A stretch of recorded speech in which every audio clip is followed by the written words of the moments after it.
It's a dark and stormy night outside, but here in the Man Attic, we're ready for summer movie season, and Marvel's swinging out of the gates once again with another big film, another big franchise as well, The Amazing Spider-Man 2, and that's what we're going to take a look at on this episode of The Real Deal. Welcome back to the Man Attic. I'm Kevin Pauly. And I'm Brian Hatcher. Hatcher, you are my resident Spider-Man guru. You are the biggest fan of him I know. Oh, absolutely. What were your thoughts, now that we've had some time to think about it, what were your thoughts on The Amazing Spider-Man 2? Well, if I had to use one word to describe it, I'd say I call the movie rushed, and that's really weird for me to say that about a movie that clocks in at almost 2.5 hours long. Yeah, you know, if I had to say anything about the film, it definitely suffers from the Spider-Man 3 syndrome of too many villainous cooks in the kitchen and not enough time spent developing any one of them to make us truly care about them and fear them. I would even say it goes farther than that. It's not just that there's too many villains, there are too many storylines. Oh, I would agree completely. There is so much they're trying to develop.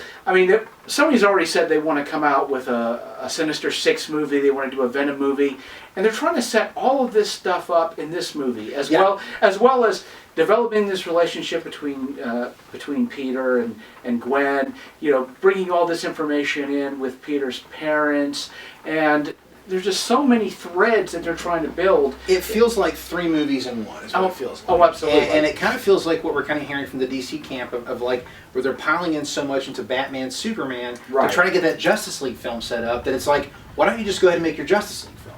Well, this is almost like, if you want to make the Sinister Six, why not just go ahead and make it, because that's what you're basically doing. You have basically 3 of them by the end of the film. Well, you know, the thing is, Sony, if I could give them any kind of advice, you know, Sony only has Spider-Man. Right. So, you know, they're wanting you to develop all these properties around Spider-Man because that's all that they have. Well, because you don't have that many, don't feel like you have to do this huge movie. Right. There were so many, like you say, 3 different movies. You could have gotten 3 movies worth of good material out of what they tried to cram into this one movie that didn't quite hit one good note in any of the storylines. Now, to those of you watching at home, we are going to get into some spoiler territory here. So if you've not seen the film, then go see it first, then come back and check this out. Or if you just don't care, stick around for the conversation. Right. Now, this is a movie that, again, there are 3 different storylines you could have done here, really and truly. You could have done one just about Electro. You could have done one just about Harry Osborn, who becomes the Green Goblin. Right. You could have done another one just about, just Spider-Man finding out about his parents and all the intrigue and stuff with them. Now, I will say this, the stuff with his parents, honestly, I don't think it's as interesting as the filmmakers do. I could honestly do without it. I just don't think it really needs to be. And you would have saved you would have saved at least 20 to 30 minutes. I would say at least 20 minutes, absolutely. Of getting rid of that. You lose an opening sequence, but that's about it. But it's an opening sequence that has no suspense or any real value, because you know how it's basically going to end. Well, and the thing too is that there was this problem with this belief, I think, that Spider-Man has to know everything that the audience knows, and I don't think that was that important. I mean, I don't think that when you have this villain shooting electricity in the center of New York City, that Spider-Man needs to understand his origin. Yeah, or know who he is. Or know who he is. It's like, well, he's a troublemaker. Maybe I should do something about it. And if you are building a Sinister Six movie, you don't want your hero knowing everything. Right. I mean, at the end of this film, he knows everything, and everything in the world is connected to Oscorp in this movie. Yeah. Every single thing. So it's like, all he has to do is Oscorp. It's all I have to know. Everything's going on there. You have in this film, you've got some odd choices as well. Odd choices in music. There are some soundtrack choices where I'm like, what were they thinking? Yeah. You have an odd choice in the origin of your villains. You have Electro, and my biggest issue with that is you've already seen it. If you've seen Batman Forever, and you've seen the Riddler, you've seen the almost note-for-note exact same story of origin. You have this social misfit who wants to stand out in the crowd, who doesn't belong, so he ends up doing something, something happens to him, he becomes a villain, and that's how he's going to make his mark felt. But it's almost note for note the exact same thing. And it's also close to Catwoman in those movies, also close to Poison Ivy in those movies. Yep. It's a trope that we've seen a great deal of. But again, it falls back into, because they don't have the time to develop any one storyline, they have to fall back on trope and shortcuts. Yeah.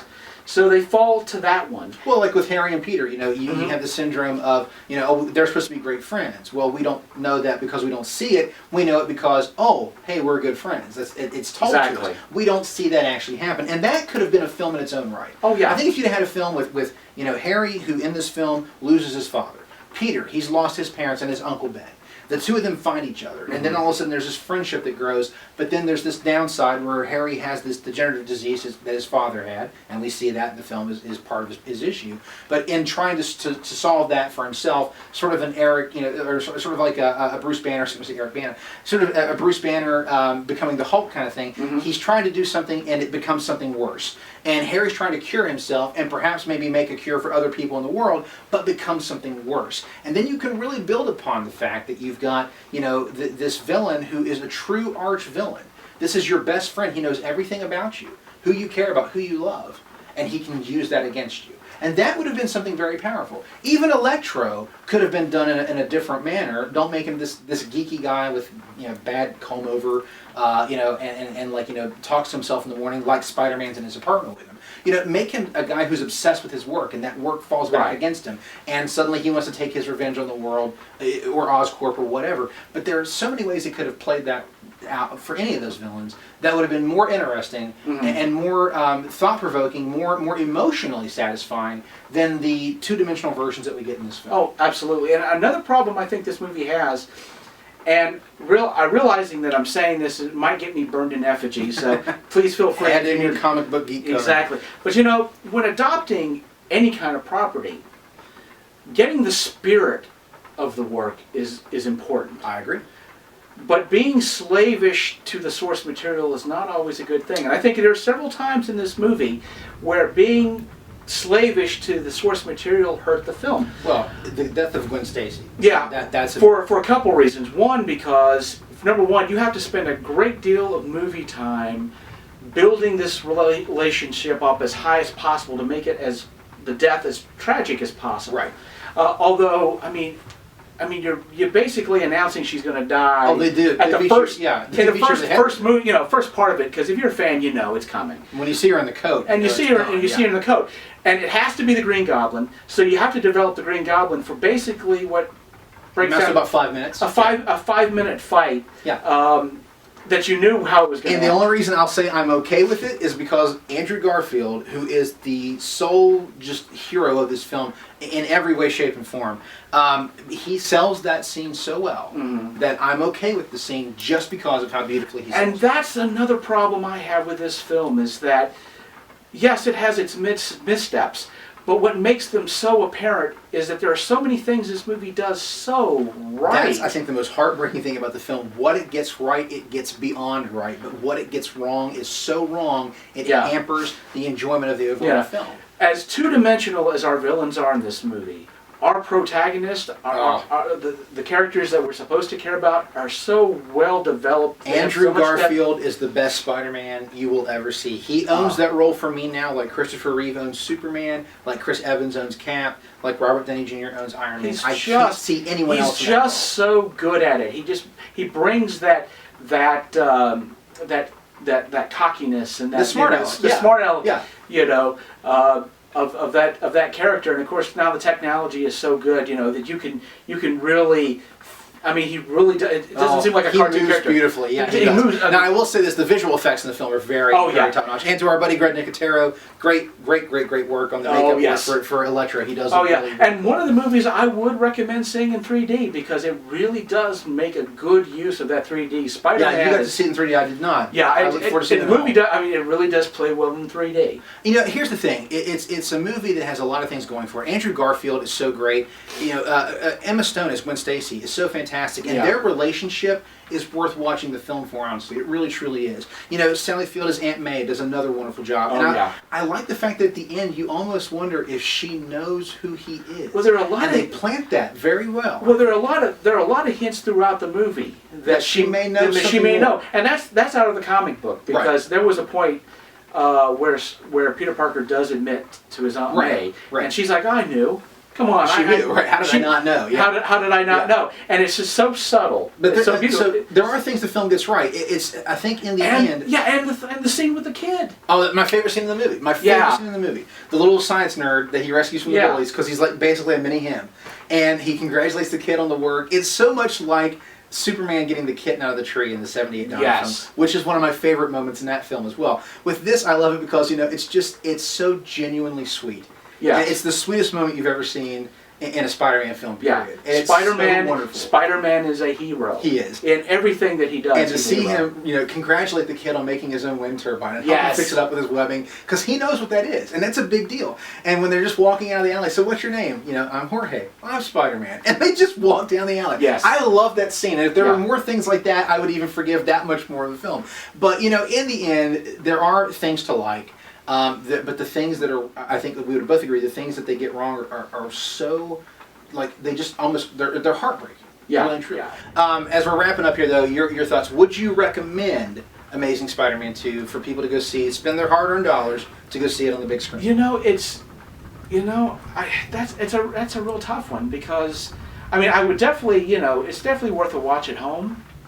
But it is a heartbreaking film, and the fact that it just, there was so much that was done right with this film, but there were just so many missed opportunities, and it's like that makes the places where they stumble that much more apparent. Oh, I agree. Now, for me, it's a tough call, because I would say I think kids would enjoy the film. I do.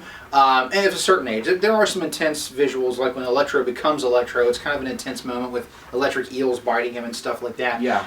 And he does do some pretty heinous things as Electro. I would say like that 10-year-old to 12-year-old range would probably really dig this film. Oh, yeah. But as a parent sitting there, you might just be kind of stuck with looking at all the plot holes and being like, why? Yeah. And then again, if you don't have a lot of comic book knowledge and you're just watching the film for just a fun summer flick, I think you'd enjoy it. I really, truly do. So what did you think of The Amazing Spider-Man 2? Did it live up to your expectations, or were you like us, maybe a little disappointed? The things that they got right were so great, but the things that weren't just weren't. So let us know in the thoughts below. Of course, you can also follow us on Facebook, Twitter, and Google+, and the links for all of that are in the description below. But again, let us know your thoughts on Amazing Spider-Man 2. Also, let us know what your favorite Spider-Man film is. Is it one that's the Sam Raimi trilogy there, or could it be one of these two new ones? And what would you like to see in a Spider-Man film as well? Again, this is just the start of the summer movie season. We've got Godzilla coming up this week. Look for our review on that very soon. As well as not just the big movies, but we're going to do some fun topics as well, including the top 5 summer blockbusters that weren't blockbusters but should have been in our eyes, as well as looking at some film deconstruction, as we mentioned earlier. We're going to take a look at a deconstruction of The Man of Steel, why that film didn't work for us, so let the flame wars begin. But it didn't, and we'll talk about why.